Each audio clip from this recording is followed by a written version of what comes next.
Before we start tonight's program, this is a reminder that this episode will address various topics related to mental health, and also a reminder about multiple sclerosis.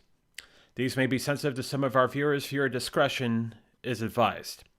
We remind you to please consult your doctor, your mental health professional, your outreach group, your sponsor, or specialist before adopting any change to your dietary, physical, or mental health regime. If you're looking for options with respect to mental health, contact SAMHSA, the Substance Abuse and Mental Health Services Administration, at 1-800-662-HELP. That's 1-800-662-4357. The service is open 24 hours a day, 7 days a week, 365 days a year, and is a confidential, free information service for individuals and family members facing such stressors. Importantly, if you're facing suicidal crisis or emotional distress and need to be put in touch with a crisis center, call the Suicide Prevention Lifeline at 1-800-273-TALK. That's 1-800-273-8255. Or go to suicidepreventionlifeline.org. You can also text the word HOME to 741-741. Again, HOME to 741-741. Those resources are also available 24 hours a day, 7 days a week, 365 days a year. Lastly, but never least in my mind and heart, the National MS Society is a collective of passionate individuals who want to do something about MS now, to move together towards a world free of multiple sclerosis. Multiple sclerosis is comprised of unpredictable and often disabling flare-ups of the central nervous system. Such flare-ups disrupt the flow of information within the brain and between the brain and the body. The National MS Society is the largest private funder of MS researchers in the world, investing more than $1 billion to date. MS stops people from moving, but the National MS Society exists to make sure that MS doesn't. To contact the National MS Society, please call 1-800-344-4867. Again, 1-800-344-4867, or go to their website at nationalmssociety.org. And on that, let's begin. We've discussed addiction on the program before, and we've discussed, moreover, how relationships play a part with addiction. Tonight, we're going to talk about the two worlds together with Ashley Blake, who knows a thing or two about that, as she's been a therapist in the central Pennsylvania area for the last couple of years. We'll talk about that. We'll take your questions and comments, because this is the Venture Forward.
Good evening, or good morning, or good afternoon, wherever you may be, and welcome to the Venture Forward. My name is John Venturini, and I'm a recovering addict of alcoholism, overeating, obesity, and compulsive gambling. And it's an honor and pleasure to have all of you tonight on the Venture Forward, watching us on Facebook, YouTube, and Twitch. It has been a very interesting day.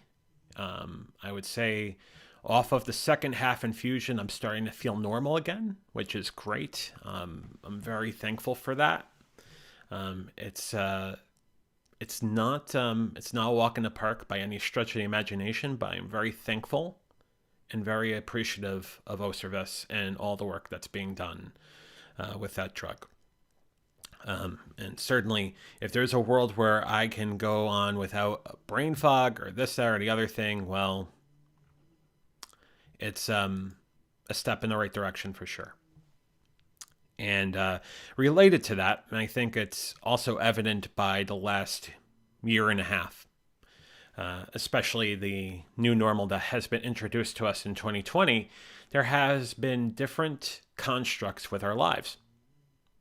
Moreover, those sort of constructs as it relates to our health and those constructs as it relates to relationships. Tonight, we're going to start a conversation about that. Two-parter. We're going to talk about relationships. We're going to also talk about how that's changed in the last year and change. And we're also going to talk about addiction. We're going to talk about all of that. And as I mentioned, it's going to be a two-part sort of episode starting that tonight.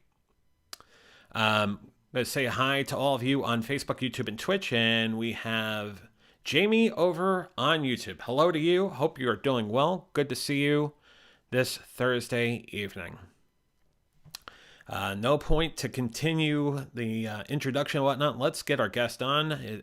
You know her from previous appearances on the Venture Forward, Ashley Blake. And I'm going to just cut over to the two panel over here and get rid of that. What the heck's going on? There we go. Ashley, you there? Hi. There we go. I am here. How are you doing this Thursday? I'm okay. How are you doing today, John? It's a coin flip. It's a good day, bad day, good day, bad day. It's a good day. It's a very good day. I am very appreciative that you're doing the show tonight to talk about this. I know we talked about this in pockets before, but I wanted to kind of basically approach this from all sort of perspectives. So I'm really glad you're here to talk about it. I'm happy to be here. We already have a comment. Jamie says, "I love hearing from Ashley." So you have a fan club. I have a fan. I have Jamie. Thanks, Jamie. And Byrne says, hope you're feeling well. Hi, Byrne. I am feeling well. Thank you. Hope you're doing well. I love you. And one more. Woo. They're just coming in now. Sue says, "Good evening. Thank you, JV and Ashley, for all your help." Sue, it's an honor and pleasure to provide help and also learn from all of you. You are in a great community, and I am absolutely thankful for all of you. Let's talk about relationships in 2020 and 2021. And I don't know how we start approaching this from any sort of introductory statement, any sort of touch point, except that everything has changed, hasn't it? Very much so. And the dynamics in relationships have changed immensely. I mean, I have friends who have gone through a change or two or many in their lives. Not only their health, not only the new normal, but also with their relationships. Whether, family relationships, work relationships, personal relationships, so on and so forth. How about you? Oh, yeah, most definitely. This last year and a half has been watching many friends suddenly get divorced. It's I don't think there has been any sort of formalized statistic about 2020 as far as that is concerned yet, because the court system is behind a bit. Well, very much so. The court system's behind, and when it comes to the data on divorces and stuff, it's related to when they're actually settled, not when they're filed. And we know divorce is not a quick process. I think outside of things that end that sort of relationship, what sort of other trends have you been seeing? Definitely seeing greater levels of family conflict, greater levels of conflict with work too. Especially now that you have employers going, okay, you're vaccinated, time to go back, and then going, but we function fine this way, and also childcare. Good luck finding a daycare that has openings right now. Mm. It's almost like a catch-22 with many employers, whether big employers, those are in the Fortune 500, Fortune 100, but also large private employers, as far as trying to find that sort of semblance of what is appropriate for work-life balance, but moreover, what is the new normal? And if you have a job that requires you to travel all the time, what does that look like now? Yeah, travel right now, I'm sure, not fun. I haven't been doing any of it, so I can't really comment on it, but I don't think it'd be fun right now. I'll be honest to say, I haven't done a lot of travel myself either. And it's very strange because I have a job where, there's a lot of travel involved. And to have that sort of, doing a lot of things by Zoom meetings or by Microsoft Teams or WebEx, it's been an incredible change in that sort of mindset.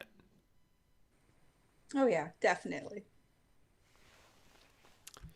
And I would say also, I guess, from a sense of, mental health and therapy, it's been very strange to do a lot of what you do from, from a Zoom perspective, from a telehealth perspective. Yeah, it has its advantages and disadvantages. I think telehealth has led to more people actually seeking therapy. Anxiety is the number one reason people don't actually follow through with going to a therapy appointment. Well, when they can do it from home, they're more likely to do it. Mm. But you're also losing a lot of the visual that matters. It face to face in person, I can see if somebody's hands are fidgeting or their legs are restless or anything like that. I don't get that. It's a question of And body those language. nonverbals, yeah, those nonverbals tell me a lot more than the words coming out of their mouth. Mm. Mm-mm. You always talk about the sort of adage or the sort of cliche of reading a room. Reading a room is a very serious thing. It is. It's important, knowing that what's really going on, Mm. because most people will say they're fine even when their world is falling apart. Right. Right. Couple comments have come in. Jamie says, happy to have some time to listen to you, JV. Have been so busy with work, school, and finals and work. That also talks about, exactly how things have changed from, you mentioned it before, an education standpoint, and what sort of things have changed from that sort of student going to college, student going to university, and, you're back on campus, you're off campus, you're back on campus, back on campus, back off campus. Well, even with this on campus, off campus, a lot of the students are back on campus but don't have a single class in person. Mm. So they're back, but they're not really back. And I think Jamie that's also affecting those says, relationships. yeah, without question. Jamie also says some people are so good at catching nonverbals. Most therapists are. It's something that you have to do. It matters a lot more than what is said.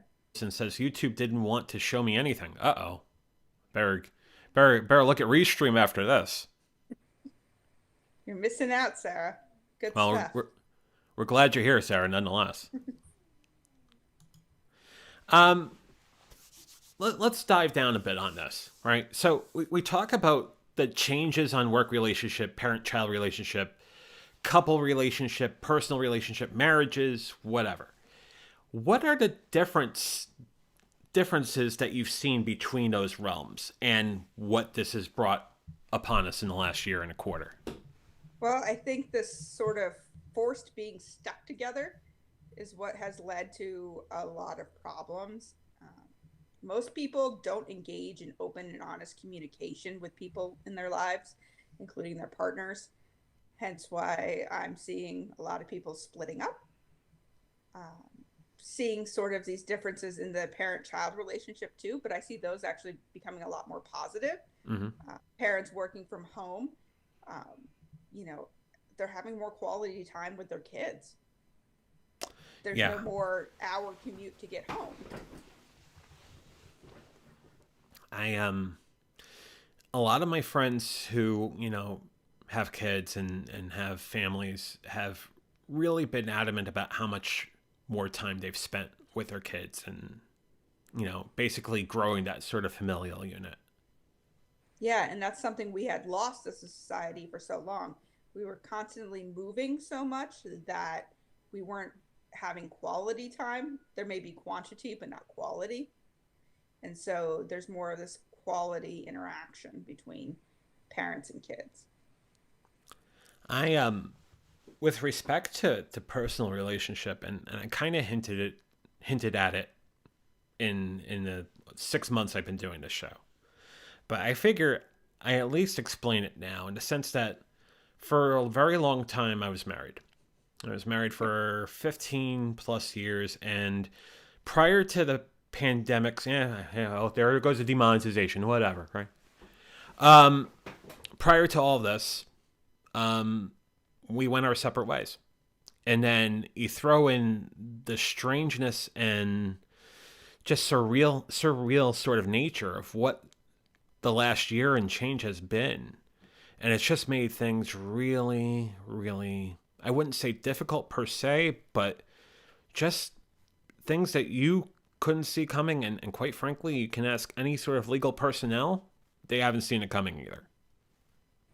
No, it changed everything. So, like you going through a divorce, the entire divorce process changed. And what could have been a quick thing became a dragged out thing, mainly because they didn't know how to operate not in a courthouse. Right.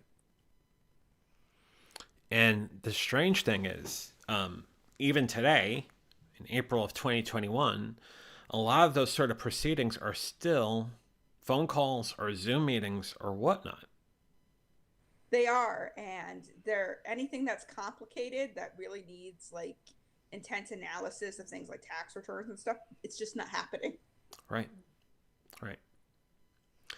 I also think it also gives us a level of understanding with, whether it's a question of divorce or a question of an audit or a question of bankruptcy, which I could take a check mark in all three of those boxes.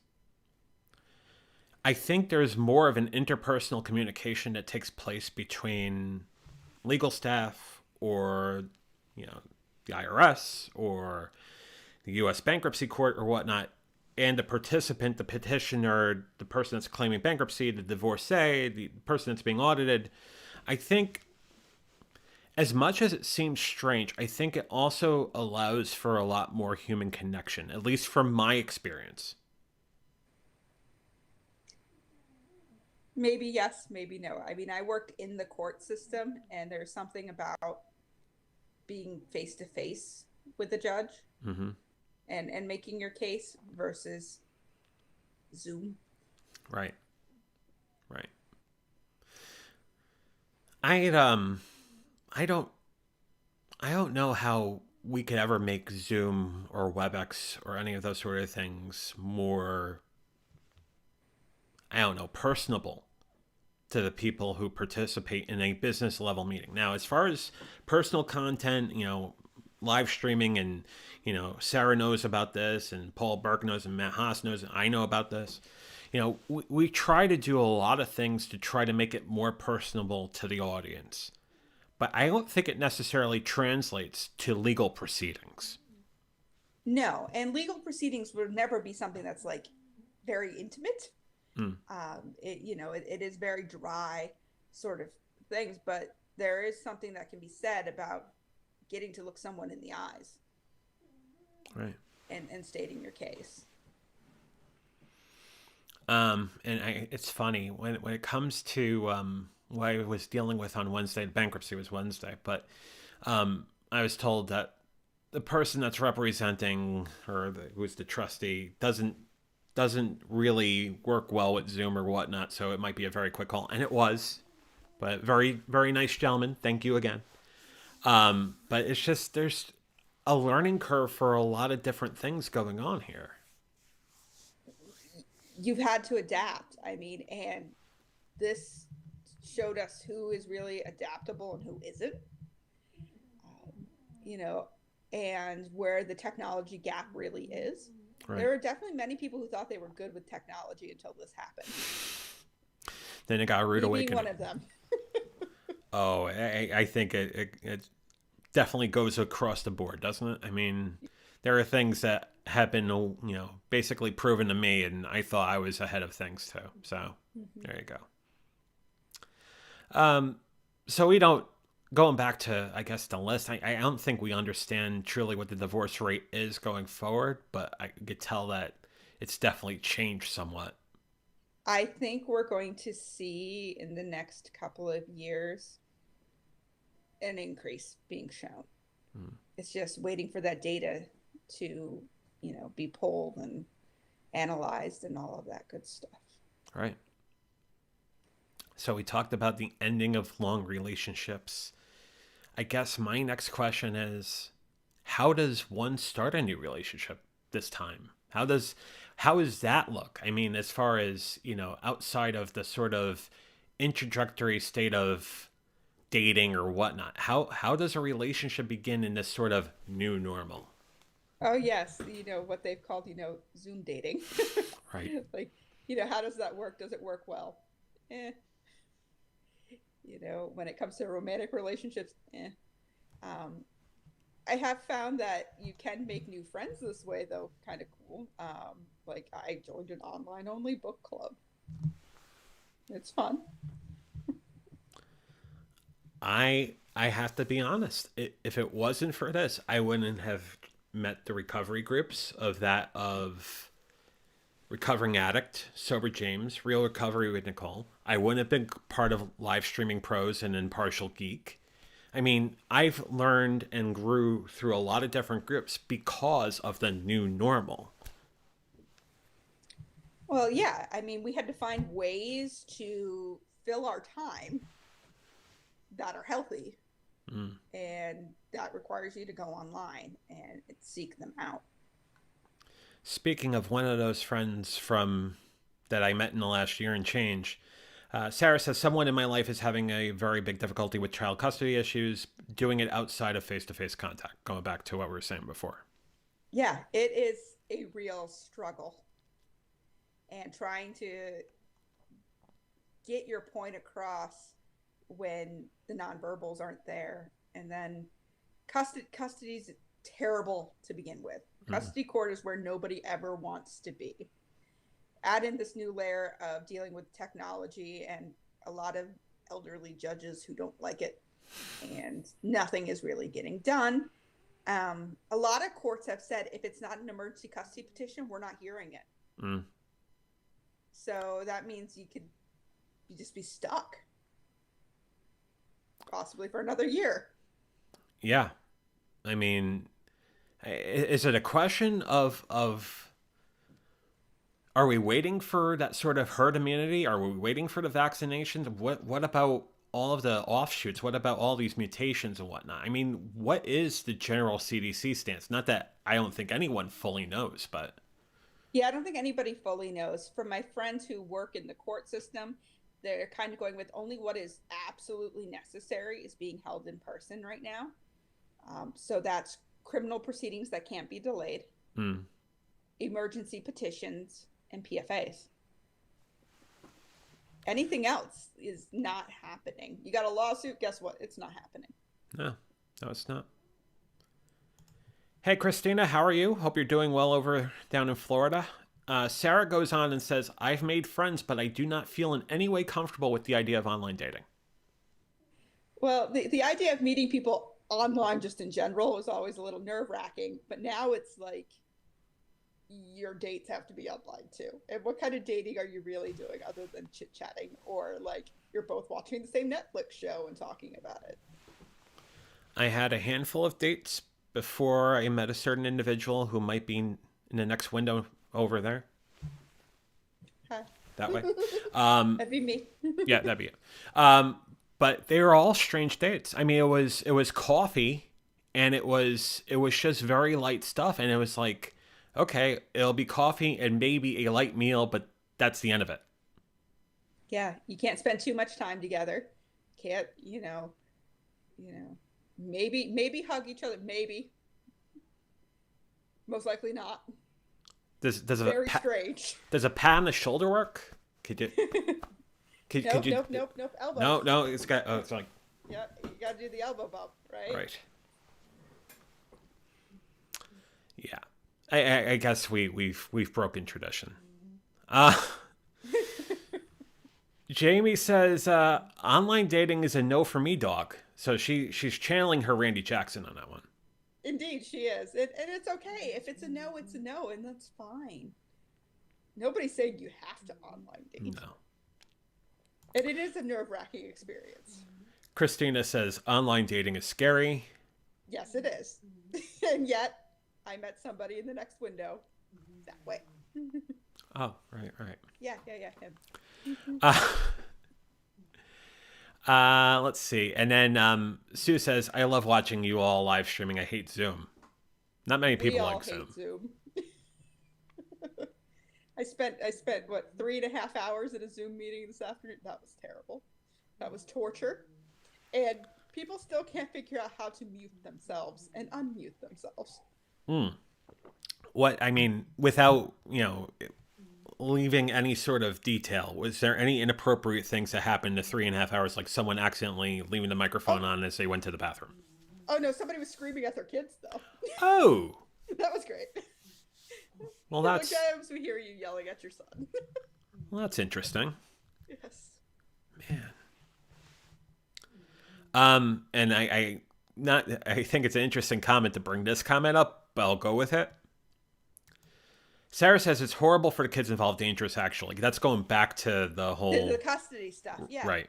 And like I said, they're only doing things that they consider absolute emergencies. And it's unfortunate. I worked in family law for a long time before I was a therapist in the land of social work. And it was terrible when things operated normally. It's worse now. And unfortunately, we're seeing a significant decrease in reports on child abuse, which means we're soon going to have massive amounts of child abuse being reported because there's been nothing to actually cause the decrease other than kids not being in person at school. Right. Or at daycare. Has there been any preliminary sort of guess on the statistic by the county? No. They have. So given with Pennsylvania, most people in this state at least know the entire Jerry Sandusky scandal, and that changed the child abuse laws and led to a drastic increase in reporting. They have a feeling it's going to be like that summer when that went into effect. It's something when you watch the news, and I don't know about you, but I try not to watch the news as much as I used to. I don't watch it. It is I learned watching the news was terrible for my mental health. I read news articles at the end. But it's almost like it's something that's not fully being addressed by our states or by the country. And maybe the change in administration, we go down that sort of road and there's been more of a look at that. But it was something that has been, at least in the 2020 version of this, wasn't seriously looked at with some sort of scrutiny. I don't think there's any way to really look at it. I mean, what are we going to do? Start just knocking at everyone's door? Can I look at your kid? Right? That's not going to work either. It's really become a very interesting dynamic as far as how we relate with people, but also with families, with relationships or whatnot. I guess it kind of leads to the next part of this, though, right? In the sense that so of all the relationships we've talked about thus far, outside of proper communication and transparency, what are the most important hallmarks in all of these kinds of relationships, whether it is between two people in a relationship or multiple people in a relationship or a family relationship or, what have you? It comes down to honesty and giving credence to somebody else's feelings, but not neglecting to say something just because you're afraid of hurting someone's feelings. Hmm. Having strength and having strength to be honest, Yeah, but also having strength to be transparent and also having strength to carry that vision out. exactly. Yeah, But a almost lot of coupled. people really are not honest about how they feel, honest about what's going on, and honest with their partners or with their family. And that can be this sort of ongoing dynamic that spans generations. I I would say that's also how those addictions begin. Yeah, and codependency actually falls right into this because in codependent relationships, we're never fully honest. From a codependency perspective, what about co-addiction? What about it? So as far as both members or all members of a union taking part in the same addiction. Okay. So codependency is a symptom of addiction. Mm-hmm. And then in turn can be an addiction all of it all on its own. If every relationship you have, even outside of those other addicts, is also codependent. Right. Right. You know, but it to break that cycle requires open, honest, transparent communication and very strong boundaries. And not trying to force yourself across someone else's boundaries, which I think is the hardest thing for anybody who struggles with codependency or addiction to do. It's I think the one thing I've realized in the last 2 years plus is how bad the addictions stuck with me deep, as far as not only the big three of the overeating and the alcoholism and the compulsive gambling, but also that sort of need of co-addiction and codependency, and how there was that need to always be building something like that, but like in the most unhealthy sort of manner. Most definitely. And you don't realize how deep codependency runs until you strip everything away and you try to build something new. And then you start seeing these patterns in yourself, you know, especially boundary crossing. Mm. Mm-mm-mm. What from a community or a societal sort of perspective, what is the expectation therein, or has there been a modification to the expectation on how we hold our relationships? I don't know how much in terms of expectation. I think, if anything, we're a little more kind to each other now because we all realize we're all in this struggle together. That may be the biggest thing that's come out of this is a level of kindness that had been what seemed like lost. Mm-hmm. Has there been any sort of, I know from my perspective, I've challenged a lot of the things that I've grown to know since day one on this earth, right? And I've almost, because of the things that have transpired, I definitely have felt the need to rethink that sort of thinking and challenge those things. Like, why do we do things in that sort of manner? And why is that sort of thing natural? Well, sure. Um, you know, this recognition that what works for one person isn't going to work for the other. And I think maybe society is starting to get a little more open to different types of relationships being okay and healthy because they are okay and healthy. You know, things that the therapy world's been preaching for a long time, but nobody was listening to us.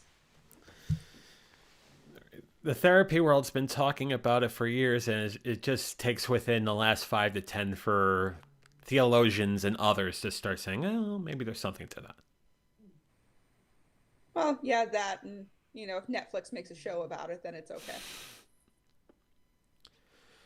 Is it, if you're to cite something on a in a thesis or a dissertation, can you cite an actual thing that you've seen on Netflix, and moreover, could it be fiction? Well, yeah, of course. So, for example, bonding, right, has normalized BDSM in a fun sort of comedic manner, but very truthfully at the same time, and acknowledging these characters as normal people who engage in what was at one time considered taboo behavior. Right. Right. Um, I guess from the sense of addiction, going back there for a second, how easy or how difficult is it from a relationship perspective, whatever kind of relationship it is, kind of putting that open sort of things, like whatever it is, how much is being dragged by that sort of, how quick is it to turn the switch on to go to codependency? And moreover, how can one prevent themselves from becoming codependent? Let's go there for a second. So the truth is, in most relationships, there is a level of codependency. It's part of our bonding to have a certain level of codependency, a certain level of dependence on each other. It's where does it become unhealthy? That depends on the person and the other person in the relationship too. We can all cite very obvious, unhealthy codependent relationships. We see them. Right. But there are plenty that are unhealthy that aren't quite as obvious. Sarah says, going back to the whole thing about trying to come up with new constructs and breaking the ones that we've learned over years, that cultural change precedes legal change. Always. Cultural change does precede legal change. Always. And society's getting more accepting of changes in relationships, relationship dynamics. It's taken a lot of time. When we're talking about the units of relationship, when we were doing show prep for tonight's show, you said something that was incredibly brilliant. And I want you, if you don't mind, if you could relay that. But when we talk about community expectations of relationships, what is the one thing that, for us, at least in that conversation, what stood out for sure? I know which one you want me to say. Okay, that, monogamy is a societal construct, not a biological construct. Right. Right? It's a social construct. Yeah. Something dictated through other sources, and not a biological thing. We're animals. Very few animals are actually monogamous. Right. It's something that I didn't necessarily want to put in the title of this or any episode on this series, but it's something I definitely want to provide a little more thought to, especially as we're finding that more and more there is that sort of bending of that sort of construct and that sort of idea that perhaps there are different ways to do that sort of thing. Oh yeah, I mean, terms like partner, which used to be only an LGBTQ plus term, is now becoming part of all vocabulary related to all relationships. And then, you add on to it this idea of primary, secondary, and tertiary partners. I think what that means. Oh yeah, and it, the very strange thing is there are different definitions on what they mean to different people who do have those sort of alternate constructs. Most definitely. I don't think we have a set definition other than maybe primary. Mm-hmm. Primary, I think, is the only one that has like a kind of very clear definition. But it's something that as a society was shoved so far underneath the rug that people had to come up with their own definitions that worked for them. Yeah. I guess the other thing, going back to those that are in marriages with families and whatnot, I'm curious about what this sort of new normal has presented, as far as, you mentioned this earlier with screaming going on in a conference call, but what is the effect of relationship conflict and that of our children, not only from a couple perspective, but from a familial perspective? So it depends on how the family handles conflict, right? So screaming is ineffective. Screaming, eventually your kids just start ignoring you, but it's also teaching them to, that's how you solve problems, right? The louder you are, you'll win. But families that handle conflict in a healthy manner, they raise kids that handle conflict in a healthy manner. It's almost scary that the way we used to do, or within recent memory, presidential debates by being louder and having more of a, instead of having a normal debate with someone without raising any sort of volume, becomes part of the life on a microcosm sort of level. What that taught me was that his family handled conflict by screaming at each other, right? And you take that into adulthood.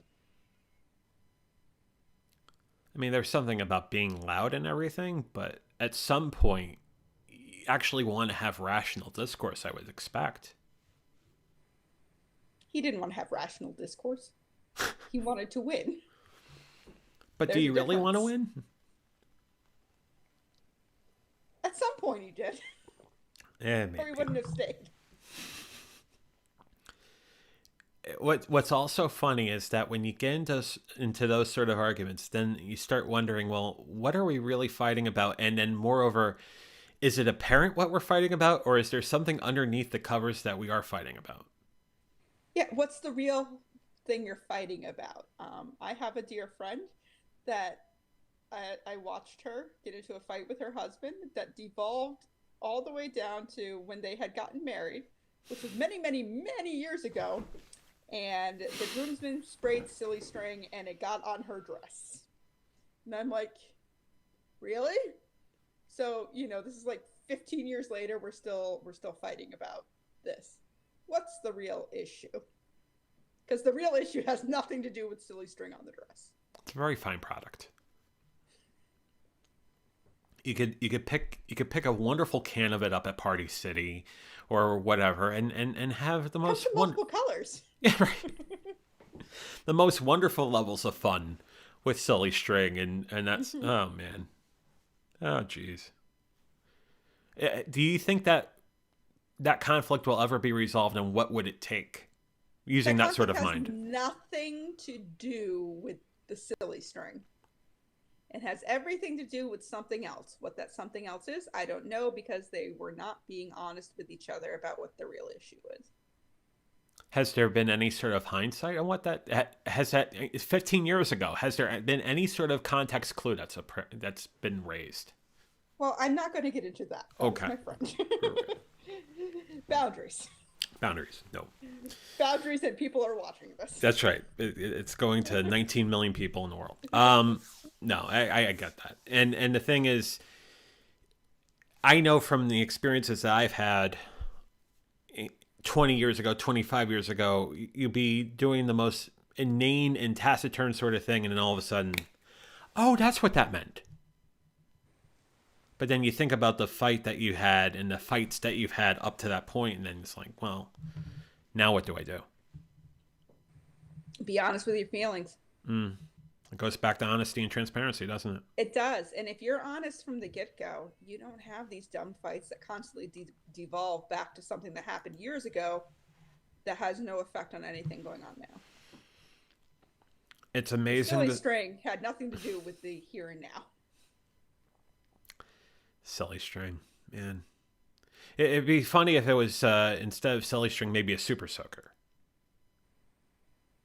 Well, it was snowing at their wedding, so I don't think that would have worked out very well. Then it becomes a question of hypothermia, and that's not good.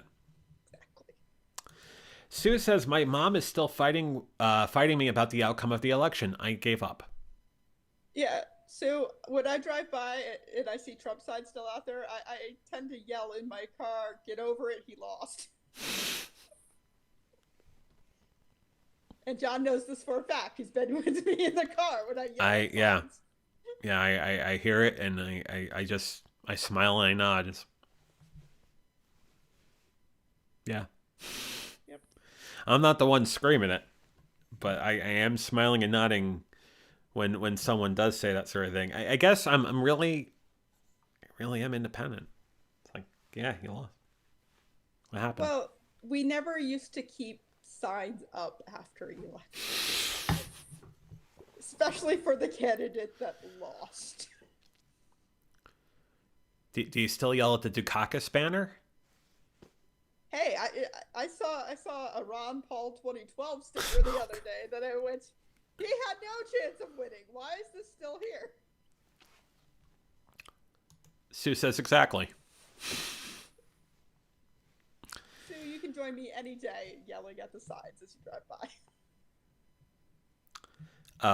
Yeah, just my advice is don't yell at the signs when you have coffee in your hand, because that could be dangerous. Me and coffee don't get along well, and bad drivers too. Just not good.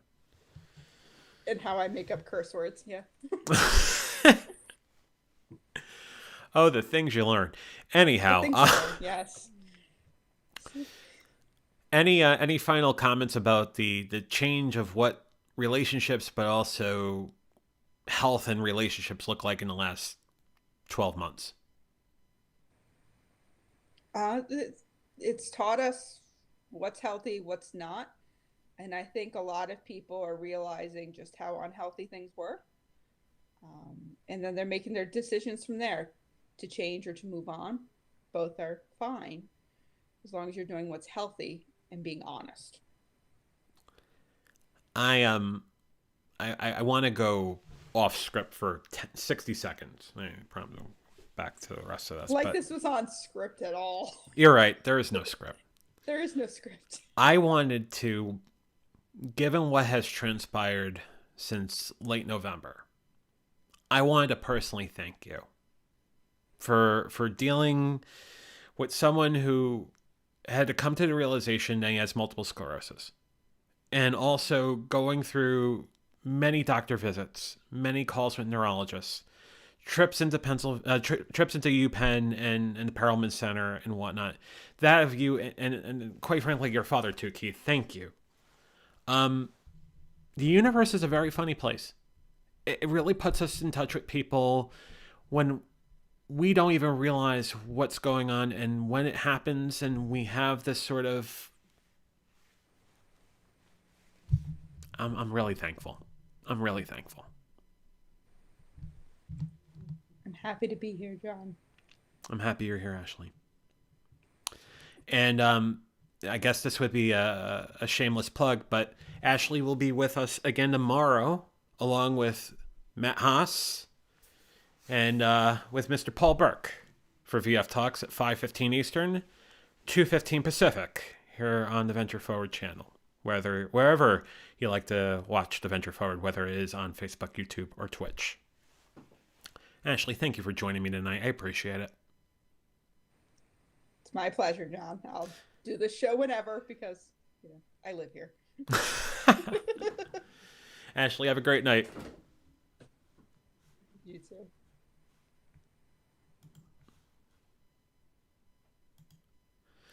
Ashley Blake, ladies and gentlemen. So there's a little secret that's been revealed out of the bag. That should tell a little bit of the side story there. But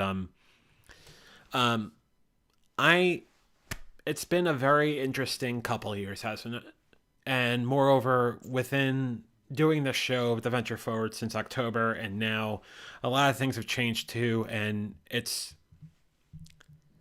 I am very thankful and appreciative and loving of all of you that watch me on this show, but also the people I've met in Recovering Addict and Sober James and Live Streaming Pro and Impartial Geek and all of you guys. You helped me considerably, and I hope I can give you that back and then some. I love all of you.